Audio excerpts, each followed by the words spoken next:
Okay, welcome back. I wonder what your thoughts were as you watched that short video presentation on the flipped classroom. I hope that, like me, when I first came across it, it seems like, ooh, this seems interesting. I mean, imagine allowing students, therefore, to access learning content in advance of the face-to-face time or in advance of an online synchronous session, and giving the students a chance to watch it at their own time, at their own pace. They could rewind it, they could move it forward if they wanted to, and they could obviously go back to that learning resource as often as they like. So there are, if you do it right, there are some advantages to flipping the classroom.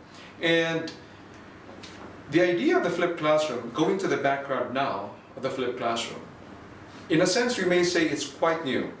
In a sense. I say in a sense because the flipped classroom as a concept was kind of formulated by two chemistry teachers in the US, high school teachers, who flipped their classroom, and these were, Jonathan Bergmann and Sams. They flipped their classrooms in the sense that they kind of made video recordings of their lectures and posted this in an internet site, which then allowed their students to access the learning content. There were two reasons why they initially did this. The first one was that they had a number of students, high school students, who were often absent from class.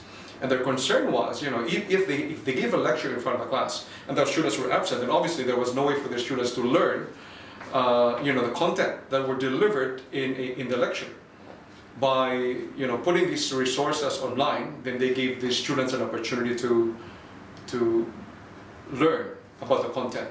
But the other reason was, by putting these resources online, they gave students, not only those who were absent, but even those who were present, an opportunity to go back to the study material, to go back to the learning resources at their own free time, and go through it as often as they could. And that permitted the students to become more familiar with the learning content. And Bergmann and Sams found out later on that it actually enhanced the learning outcomes of students. The students performed better in chemistry. And that was a surprising discovery for them. Now, but the idea actually of the flipped classroom, in a sense, is kind of not new. Because as far back as 1999, Lage, Platt and Treglia came up with the notion of the inverted classroom. So they were running their own microeconomics class, and what they did, because their students were struggling, trying to master content which they were delivering in a face-to-face lecture, and they saw that the students were not really doing well in the tests and the assessments. So what these college lecturers did was actually to post their lectures online. They recorded them online and allow the students to go through these learning resources again at their own pace and as often as they could.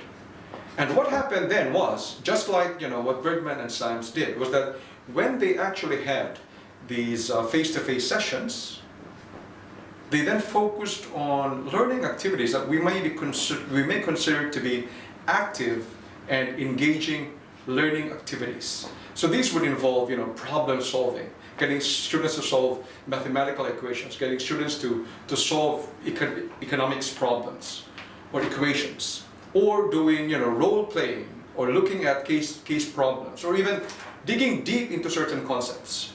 But the clear thing there was that in these face-to-face sessions, there was no more lecture. And because there was no more lecture, all of a sudden you had a lot of free time to kind of engage with the students, even deal with them one-on-one, come up with individualized learning. And obviously, as you facilitate these activities, which in a sense, mimics a tutorial type session, there is every opportunity for the teacher to kind of, group students for them to do group exercises on their own, learning activities on their own, even reflective activities.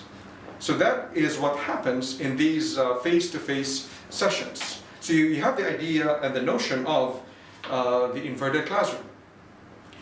Now, the idea, however, of the flipped classroom kind of, I think, took off, especially in 2010, when Diane Kohler, who is one of the founders of Coursera. It's one of those massive open online courses, if you've come across it.